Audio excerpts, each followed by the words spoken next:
Hello, my name is Alex Campbell. I'll be presenting tonight my final presentation with a little bit of history about my life and some personal details and some interesting data that I think everybody might enjoy seeing a visual of. So with that being said, I'll get started.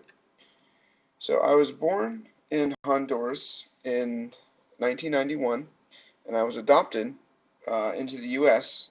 in the same year. So I was very young when I was adopted. What this is basically a quick tableau visual of the adoption rates from just recently, so from 2008 until 2011 to 2014. What you're seeing is just a by-state average of people adopted into the U.S. In those years. So in 2014, you can see Texas was the highest adopting state, followed by California. If you look at 2011, you'll see that California and Texas are both among the top two. Again, 489 for Texas and 477 adoptions for California. And if you look at 2008, California dominated, and Illinois was actually the second most adopting state in the United States. But I reside in Pennsylvania, and that's where I was adopted to. Pennsylvania has been in the top 10 for adoptions for the last 10 years now at this point. So, got pretty lucky. When I got into school in the United States and started through middle school and into high school, a big part of my life became sports. So I figured I would show some graphics about sports in high school since that was the easiest data to find. I played a couple of different sports, which I'll get to in a minute. But I wanted to show everybody in the room just how sharply the push to equalize the amount of sports in schools has changed the demographic in the United States.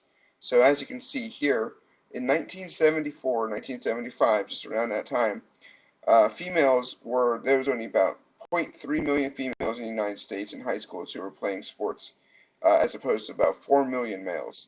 If you look at it today, or 2013 is the most recent data I have, you'll see that 3.2 million, just short of what males were playing all along in 2013, females are currently participating in high school sports, which is a very cool stat, at least to me. It's a big deal whenever you see men and women playing sports at the same rates, because that means there's a lot more push for that, and I think that's a good thing. So, get back to me here. I played soccer, tennis, volleyball, and I fenced in high school, which is a very weird sport. So I figured I'd put a visual here to show you some of the most popular sports among high schools in 2013 is the most recent data I could find. And as you can see, the sports I participated in were not the most popular sports, but they were enjoyable to me, and they were a big part of forming who I am today. So a lot of my time, instead of playing maybe the more popular sports, was spent looking into some more, I guess you could say, nerd stuff. So I wanted to bring out something I really enjoy, especially with Game of Thrones here, which is Lord of the Rings. I'm sure many of you know it and have seen the movies because they're fantastic.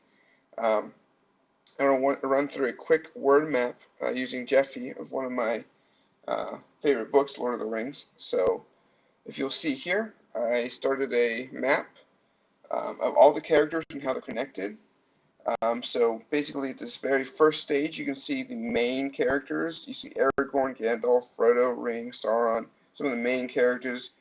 As I start to filter out, you can see more and more characters brought in. More places brought in, and again, as I'm going to keep filtering out, you're going to get the whole picture of all the characters, all the places, all the people in the Lord of the Rings. And I could talk for days about this, but I'm going to spare you for that because I know you guys have a lot of presentations to get through. So another cool thing this Jeffy allowed me to do was to break out the characters in Lord of the Rings by, I guess, subtype of who they are. So in this case, I'm breaking down which type of person or entity or race or place that everybody in the books are. So I start with hobbits. You can see you got Frodo, Sam, Bilbo, Pippin, Merry. They're all grayed out. And then I move to the elves. You start to see Legolas and Elrond and Galadriel. And then I move into some of the lesser known people, men. These are the men in green. And then the dwarves in orange. Um, then you get some of the outside characters like Gorbag and the Ents like Treebeard and some of the orcs. It's just a cool breakout, and it allows you to really show different connections and how intertwined this fantasy world that J.R.R. Tolkien wrote. I thought it was a really cool graphic to show.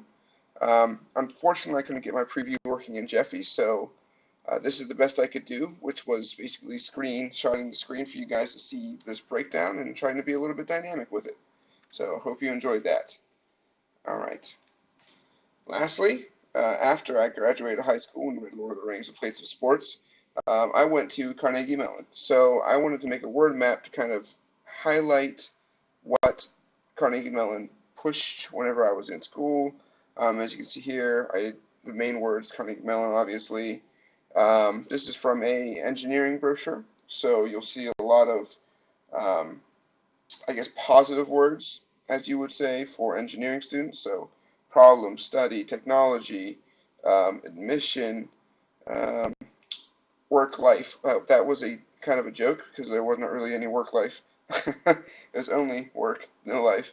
But it was an enjoyable experience, and I'm glad I did it. So it's kind of how I ended up after high school. I ended up at Carnegie Mellon, and as you all know now, I am enrolled in Duke's Distance Management of Engineering program. So that's my presentation, a little bit about me. My sources you can see right there. Thank you for your time. I hope you all have a great rest of the semester, and I appreciate it.